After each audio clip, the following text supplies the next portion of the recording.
yên đâm na là oi giang tới căn hà na phiền cà vi đô trong pra niệm thả lom cà vi đô prua pra ong chía ba nơi trai lok anataro trong pra niệm tha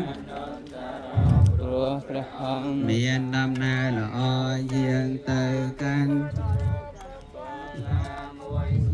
មានបរិស័ទធម្មសារធិត្រង់ព្រះនាមថាបរិស័ទធម្មសារធិព្រោះព្រះអង្គ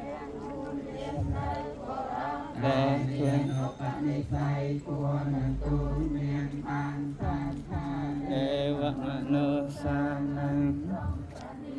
សូមភគវាអរហង្គព្រះដ៏មានព្រះភិយអង្គលោកព្រះនាមថាអរហង្គព្រោះ